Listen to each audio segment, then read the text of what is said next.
Bayangkan Pak, kalau setiap tahun kita pensiun 70.000 dan kita diam saja, apa yang terjadi dengan negara kita ini? Kemenak belum memikirkan hal ini Pak. Jadi Kemenak itu nggak ada PPG Prajab. Terutama untuk guru-guru yang ada, itu justru berbalik. Karena banyak sekali problem ketika pengadaan P3K, masalah-masalah yang ditemui. Itu di situ masalahnya adalah mereka mengajar tidak sesuai dengan tupoksinya atau porsinya. Jelas di sini akan mengganggu pendidikan yang ada. Ini yang pertama. Lalu yang kedua, visi utama saya tadi mencatat, ini adalah profesi guru bermartabat dan membanggakan. Dan terjadilah proses yang namanya 1 juta guru. Dan di situ ditulis ada 2. Yang pertama adalah seleksi P3K untuk guru honor. Jadi di sini saya masih sanksi. Guru honor di sini itu letaknya itu guru honor seperti apa? Karena banyak sekali kejadian di sini adalah P1 swasta atau semuanya lah di sini kok berbeda. Lalu yang kedua, ada yang namanya pensiun itu Prajab. Sementara kami di sini itu masih ada 1.500 atau bahkan 2.000 guru honorer yang di situ itu karena proses pengadaan P3K secara sistem itu tidak bisa. Jadi munculnya P3K di sini pertama adalah 1, dia itu tidak bisa ikut tes karena tidak ada formasi. Yang kedua, ada secara formasi di situ kita tidak linear yang menyebabkan karena kita tidak punya serdik. Saya mempunyai catatannya juga. Itu sekitar 90% yang akibatnya muncul di situ adalah kami menjadi P3. Sementara proses penyelesaian pada 2024 saya menangkap di sini ini dituntaskan adalah untuk P1. Lalu keberadaan P3 ini mau dikemanakan? Ini yang menjadi pertanyaan buat saya. Lalu yang kedua, karena di sini termasuk saya juga bagian dari guru penggerak yang di situ dengan slogan tergerak, bergerak, menggerakkan, dan di sini adalah forum komunikasi guru honorer ini mencoba untuk menggerakkan, dan di sini ada sesuatu hal yang menurut saya ini tidak adil gitu.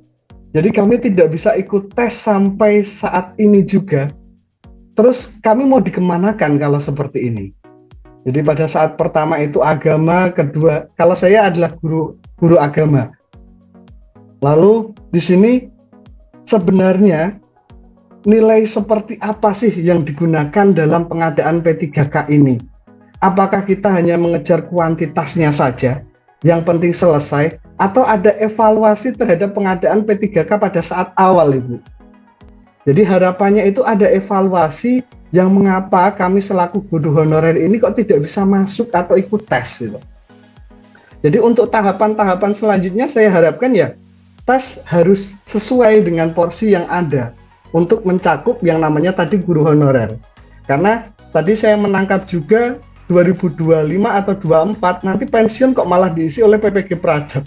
Kami ditempatkan di mana untuk P3? Lalu pertanyaan yang kedua. Sudah 2 terus, tadi Bapak. Ketiga, ini kira-kira cara apa lagi yang akan dilakukan mengingat banyak janji Bu. Di sini saya mendengar sekali. Ibu Nunuk selalu mengucapkan P1 kita harus tuntaskan, P2 kita tuntaskan. Lalu guru honorer bagi kami ini yang sekarang masuk dalam kategori P3 juga akan dituntaskan. Lalu saya mendengar lagi dari PPG Prajab juga harus dituntaskan. Ini nanti mau dilarikan kemana lagi?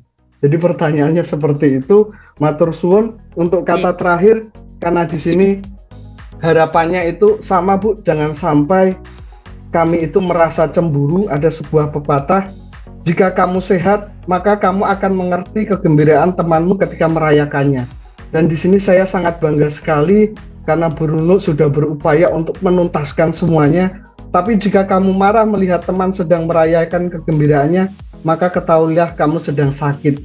Jadi di sini banyak sekali guru-guru yang merasa sangat sekali. Di situ adalah banyak orang yang bergembira, tapi kami itu kadang merasa cemburu. Berarti kami termasuk orang-orang yang sedang sakit. Matur suwun nggih Bu nggih. Nggih. Wassalamualaikum warahmatullahi wabarakatuh. Waalaikumsalam warahmatullahi wabarakatuh. Matur nuwun Pak Ahmad Munif. Bu Dirjen, ini ada 5 penanya, masing-masing lebih dari 1 pertanyaan. Monggo saya serahkan kepada Bu Dirjen. Baik. Terima kasih Bu Suci, Pak Mudi, dan para penanya yang saya banggakan. Baik, saya akan coba jawab satu persatu sesuai dengan kemampuan saya ya.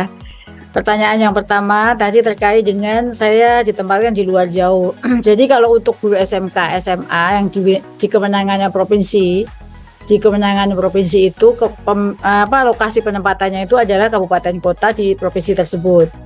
Jadi pada saat penempatan itu Kemendikbudristek memberikan rekomendasi. Sifatnya itu adalah rekomendasi kepada pemerintah daerah. Kemudian diberi waktu 2 minggu untuk melihat. Misalnya si Pak Guru tadi ditempatkan di kabupaten mana. Jadi sebenarnya rekomendasi itu berdasarkan Dapodik, Bapak Ibu ya. Jadi kita ini sumber data satu-satunya Dapodik. Jadi kalau sekolah tidak mengupdate dengan benar, misalnya gurunya pensiun, gurunya pindah, tidak diupdate, gurunya sudah meninggal, atau gurunya sudah dimasukin guru baru, nggak diupdate, itu berarti ya datanya yang kami hitung adalah dasarnya Dapodik. Berdasarkan Dapodik, maka Bapak nggak bisa ditempatkan di sekolah Bapak, karena di situ sudah nggak butuh guru, intinya begitu. Kalau Bapak kurang yakin, Bapak bisa datang di Kemendikbud. Tim data kami itu siap menjelaskan. Lalu ketika ditempatkan di 200 kilo tadi, itu sebenarnya satu seharapan saya sih, ASN bersedia ditempatkan di mana saja. Tapi saya menyadari bahwa ASN yang sekarang ini kan sudah umurnya sudah banyak. Maka ini saya terapkan pada yang mahasiswa baru PPG Prajabatan. Nah, bagi yang tempatnya jauh dan merasa sebenarnya di sekitar saya kok butuh loh, itu bisa mengajukan untuk mutasi. Tapi sebenarnya mutasi itu, pengangkatan itu kewenangan PPK setempat. Nanti PPK akan melihat alasannya, lalu mengajukan perpindahan kepada BKN. BKN akan meminta rekomendasi kepada Kemendikbud, itu prosesnya. Karena kalau begini ceritanya, setiap ditempatkan, minta pindah lagi ke sekolah asal, nanti proses redistribusi tidak akan terjadi. Akan ngumpul lagi di pusat-pusat kota, daerah-daerah yang kosong tidak akan pernah terisi. Jadi P3K ini satu, memenuhi kekurangan guru, dua, redistribusi kebutuhan guru. Guru-guru yang numpuk di pusat kota kita pindah ke sekolah-sekolah atau di sekolah-sekolah tertentu kita pindah sekolah yang kosong. Tapi sekarang setelah selesai saat ini, penempatan atau peng-SK-an itu bukan ada di Kemendikbud, itu ada di PPK setempat. Jadi silakan nanti mengajukan perpindahan dan dengan alasan tertentu, misalnya alasannya itu bisa diterima, maka nanti Pemda akan minta mengajukan perpindahan ke BKN, BKN akan minta rekomendasi Kemendikbud. Kami akan mengecek Dapodik, jika memang itu sekolah yang Bapak Ibu tuju itu kosong, disetujui. Tapi sebenarnya pemindahan itu adalah bagian dari redistribusi. Kemudian pertanyaan yang kedua, bagaimana dengan guru swasta? Jadi sebenarnya kita tuh pernah melakukan seleksi yang melibatkan swasta pada seleksi 2021. Saat itu dasarnya adalah bahwa setiap warga negara berhak untuk meningkatkan diri dan jika kita melarang guru swasta untuk ikut seleksi itu melanggar HAM. Sehingga terjadilah 100.000 guru swasta yang pindah ke sekolah negeri yang sekarang terjadi. Lalu pada seleksi berikutnya, sebenarnya guru swasta itu kan bukan disebutnya guru honor, tetapi GTY, guru tetap yayasan. Yang punya itu adalah yayasan. Pada saat masuk ke sekolah itu sudah terikat perjanjian dengan yayasan tersebut. Ya, misalnya masuk ke yayasan PGRI, pasti ada perjanjian ya, nanti kamu akan bekerja dengan gaji sekian, durasi waktu sekian, 1 tahun, 2 tahun. Masuk ke Muhammadiyah pasti ada perjanjian. Sebenarnya guru-guru swasta itu adalah guru tetap yayasan. Sehingga pada saat ini apakah mereka dimungkinkan ikut? Dimungkinkan ikut seleksi P3K sebagai pelamar umum. Sebagai pelamar umum dengan catatan mendapat izin dari yayasan. Karena kita pernah terjadi migrasi besar-besaran dari semua guru termasuk PGRI, banyak yang pindah ke sekolah negeri sehingga guru tersebut kekurangan guru. Nah, waktu itu memang belum ada syarat ada izin dari yayasan. Sekarang dipersilahkan bisa ikut, tetapi melampirkan surat izin yayasan. Silakan ya Bapak Ibu, jika memang yayasan mengizinkan dan Bapak Ibu yakin akan bisa melolos seleksi P3K, itu dipersilahkan. Kemudian untuk pertanyaan ketiga terkait dengan pertanyaan ketiga tadi terkait dengan guru P3K yang punya Seldik dan PGP. Jadi begini, di dalam dashboard yang ada di dalam yang sekarang nanti mulai Desember itu pengangkatan kepala sekolah hanya melalui dashboard. Itu hanya yang ada di dashboard saja yang bisa diangkat sebagai kepala sekolah. Beliau-beliau yang eligible termasuk Bapak ya, yang sudah P3K, yang punya serdik, punya sertifikat guru penggerak adalah eligible untuk diangkat sebagai kepala sekolah dan pengawas sekolah. Kalau pengawas sekolah plus harus lulus uji kompetensi. Jika pemerintah daerah sekarang memprioritaskan atau mendahulukan PNS, itu kewenangan pemerintah daerah. Tapi pada akhirnya jumlah guru-guru yang mempunyai sertifikat calon kepala sekolah yang ada di dalam dashboard tersebut, Bapak. Sehingga pada akhirnya mungkin pada kesempatannya akan jatuh kepada Bapak. Tapi kami juga sudah menyampaikan bahwa baik PNS maupun P3K punya kesempatan yang sama untuk bisa diangkat sebagai kepala sekolah di sekolah tersebut. Kemudian terkait dengan sudah menerima gaji berkala, alhamdulillah ya, bahwa guru P3K sekarang sudah dapat SK KGB. Terkait dengan TPG, Bapak diangkatnya kapan ya? Jadi kalau TPG untuk guru negeri maupun guru PNS maupun P3K itu sama. Jadi caranya itu belum bersamaan dengan gaji. Kami sedang mengurus supaya TPG itu tidak terpisah gitu ya. Kami sudah ngobrol dengan Dijen Anggaran ya, Perimbangan Keuangan Daerah, supaya itu melekat. Ya, nggak ada lagi terpisah karena nggak usah ngendon dulu berapa bulan begitu. Tapi sebenarnya perhitungannya itu ada di saya. Misalnya sekarang ini kan kami sudah ngitung, Pak. Tahun ini terjadi penambahan DAK non fisik. Namanya DAK non fisik itu seiring dengan tambah 544.000 DAK non fisik yang ditransfer ke daerah itu sama besarnya akan nambah.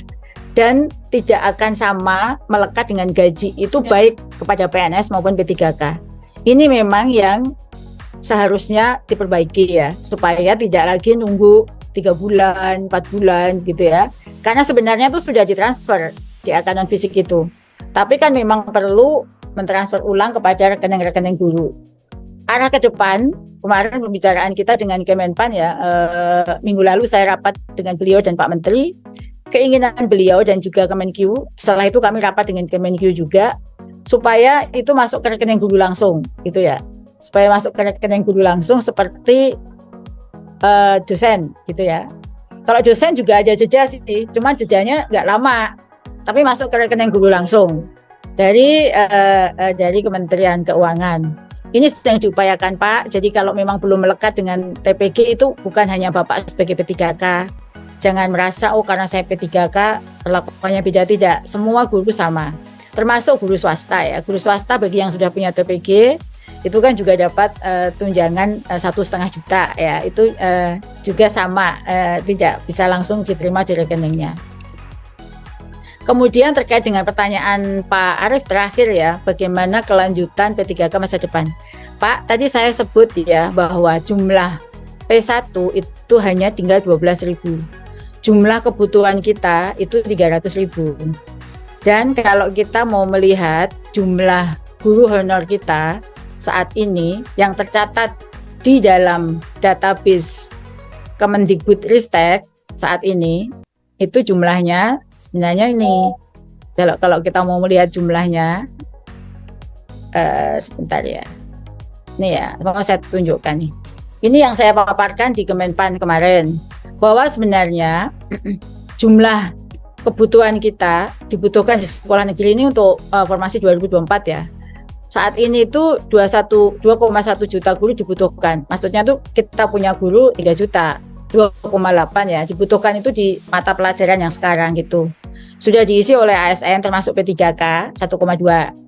Jadi tambahan P3K 2020 kemarin 293.000. Ini ada guru PNS yang numpuk-numpuk di sekolah sehingga mereka nggak dapat TPG karena nggak memenuhi 24 JP itu 41.000 ini ya. Ini lalu terisi oleh P3K tahun 2022 ini masuk ya, P3K itu sudah masuk.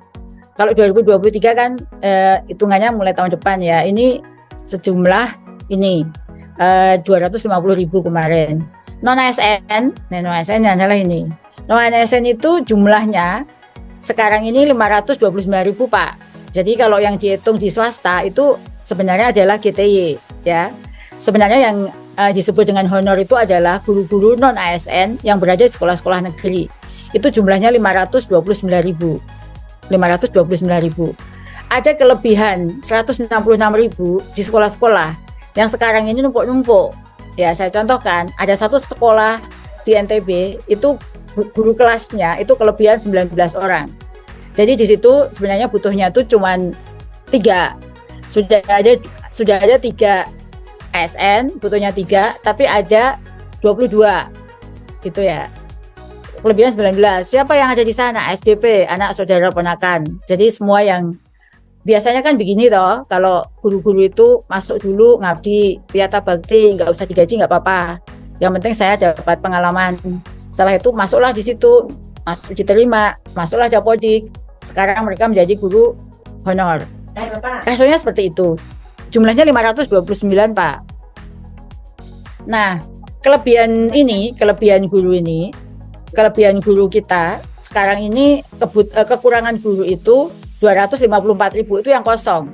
Ditambah guru-guru pensiun itu setiap tahun 70.000. Sedangkan 2 tahun ini kita tidak bisa mengisi guru pensiun karena PPG kita hanya bisa meluluskan 13.000 saja. Jadi sebenarnya kalau prioritas P1 itu wajib hukumnya karena itu adalah amanat, itu adalah pesan politik bahwa mereka itu sebenarnya sudah melewati PG dan mereka harus dituntaskan. Tetapi kalau jumlah kita 300.000, P1 12.000 berarti kan sisanya diperebutkan oleh Bapak Ibu ya. 300.000 itu bukan termasuk yang saya sebut tadi diisi oleh PPG Prajab Pak. Jadi PPG Prajab dan P3K ini sesuatu yang berbeda. Tidak sama dengan tidak masuk talent pool yang sama Pak dengan yang Bapak maksud gitu ya. Bayangkan Pak, kalau setiap tahun pensiun 70.000 dan kita diam saja. Apa yang terjadi? Dengan negara kita ini? Kemenak belum memikirkan hal ini Pak. Jadi Kemenak itu nggak ada PPG Prajab.